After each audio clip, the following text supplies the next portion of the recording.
Hey everyone, Dan Mortimer with eXp Realty, and I am bringing you the monthly market update for December 2024 for Henderson and Las Vegas. We're now into the middle of January. We've got the data, the numbers are in.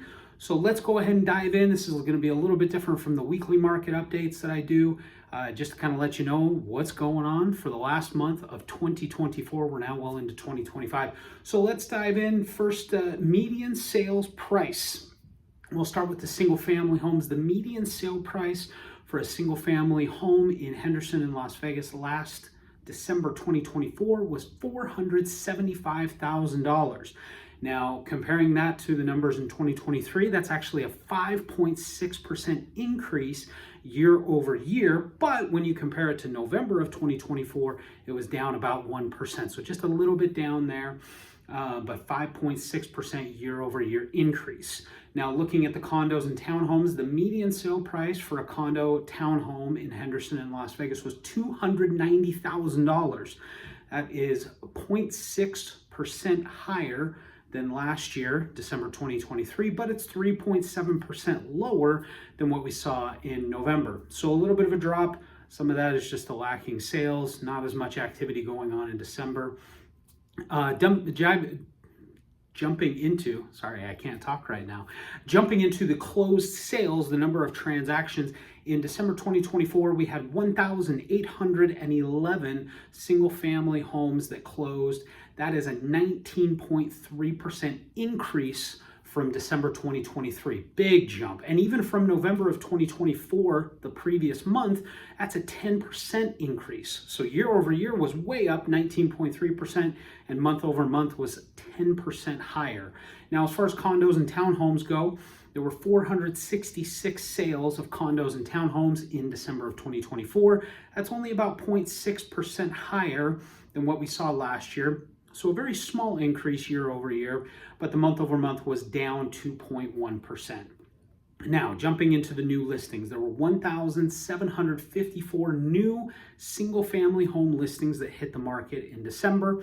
That is a 16.9% increase over last year's numbers, but it's an 18% drop from the previous month. So year over year, again, way up, month over month, down quite a bit, 18%. That's a big drop off in new listings. And again, some of that gets skewed with the holidays, with the end of the year, people having, people traveling, people being out of town, people hosting family, and just all that chaos. So that could be a reason why we saw the increase year over year, but the drop off month over month. Now, getting into the condos and townhomes, there were 608 new condos and townhomes listed in December. That's a 21.4% increase year over year. And again, we see the big drop off from the previous month, 16.6% drop month over month. And again, a lot of that's got to do with the holidays, not as many people putting their homes on the market at the end of the year. People that were going to sell either put them up earlier or they waited until January. Very common, and I think that's part of the reason why we see the drop off in all months. Sales price, closed sales doesn't necessarily have as much to do with it, but new listings, people just aren't in that mindset of I got to sell my house in December and put it on the market in December. They'll usually do it earlier or they wait until the new year.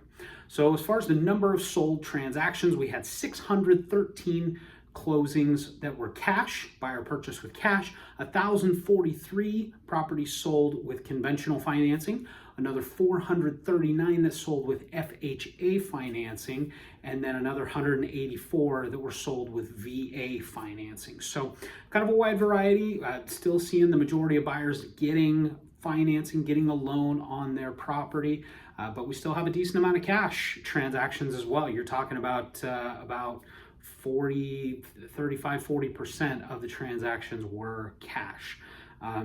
So I think the trend, it's a little bit tough to tell too much from this, just because, again, I talk about it in my weekly updates, but the month over month numbers are always going to be a little bit skewed between November and December, because November, other than Thanksgiving, which is at the very end of the month, November's a relatively normal month as far as, people looking to buy, people looking to sell, things like that. Whereas December, you've got so much going on. You've got the holidays, and it's kind of scattered throughout the month. You've got people doing holiday parties at the beginning of the month, and then you have the actual holidays in the back half of the month. So it kind of skews the data a little bit, which is why I think we see the overall numbers year over year going up, but you'll see the month over month numbers down quite a bit. And that may likely affect the month over month numbers as we get into January. It may skew the data a little bit, make it look like the number of sales, the number of listings, all that stuff is going to shoot up because there just wasn't as much activity in December.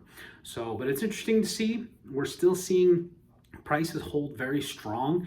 The prices are still very high. We're basically at or near record high prices, both in condos and townhomes and single family residences. So not much has changed there.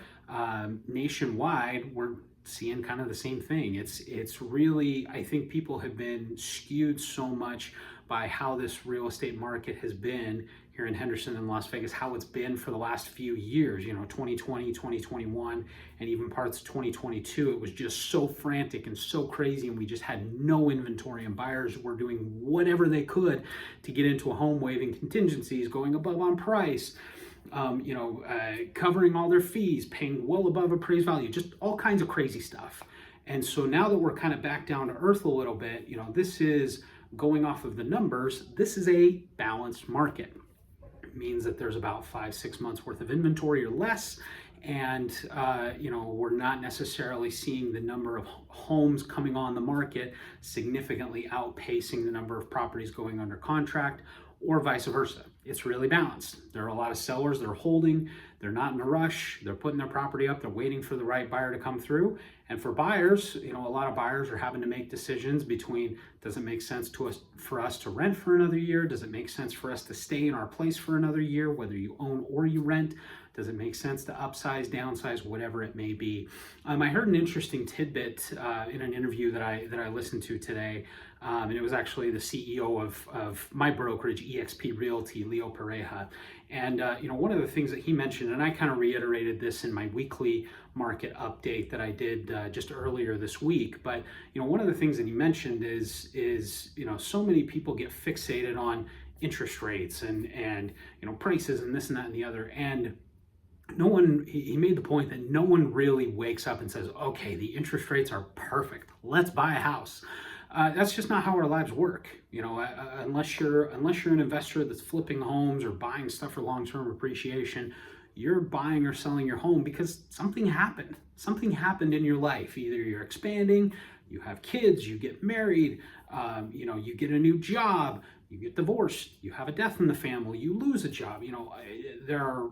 Real estate is more about the things that happen to us in our lives, and that's really what drives a lot of the decisions that we make when it comes to buying or selling a home. It's not like a stock where, hey, we have extra capital, we're going to put it in, or hey, we're going to wait for the right opportunity to invest in this project or this investment property. It's really more about it's more about the things that happen in our lives, and that's what drives these decisions. Sure, you want to buy with a great interest rate, you want to buy at a good price, you want to get terms that make sense to you and for you and your situation, but really and truly what drives the decision to buy or sell a home it's what happens to us in our everyday lives, and it's these major life events. So don't get too fixated on the rates, although I know it's a factor. But as we get into January, it'll be interesting to see, we've been in this kind of lull in the market, and I know a lot of people are still waiting on interest rates, and some people are just waiting for more options to be available. But what I would say is just assessing the market is it is very balanced. Buyers still have a good opportunity to get into something, get flexible terms, get some flexibility on price, maybe have the seller help with some of your closing costs, and just give you some flexibility on repairs and other issues. Whereas when things pick up and things get really competitive, yeah, the rates may be a point or two lower than they are now, but you're going to have significantly more competition, and you're going to have to scratch and claw in all likelihood to get into a great home, and it's not likely that you're going to get the terms that you want. Now, is this a slower period that's going to last a month or two? It could be. It could be that it lasts even longer than that. It could be 6 months. It could be a year. No one really knows. And anybody who tells you that they know exactly what's going to happen, that's how you know they have no clue, because no one has any clue. You know, I mean, you think back to the pandemic that happened in 2020. No one could have anticipated that, and no one could have anticipated that the market was going to skyrocket immediately after.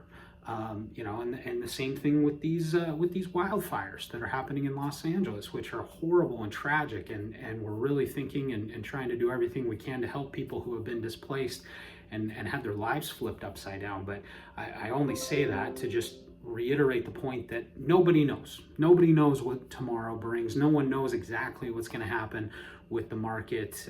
It's really, when you're thinking about buying or selling a home, think less about the market and what rates are doing and all that stuff, and really shift your focus more to what's going on in your life. What's your personal situation like? What makes the most sense to you?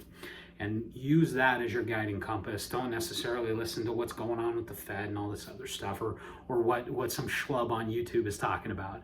Because really, real estate is a personal thing. Your home is where you're going to make memories, where you're going to live your life, where you're going to transition into the next phase of your life. And so it's a really personal decision. So I hope you guys got some value from this. Sorry for my little rant there at the end, but I hope you got this. I hope this data was valuable to you.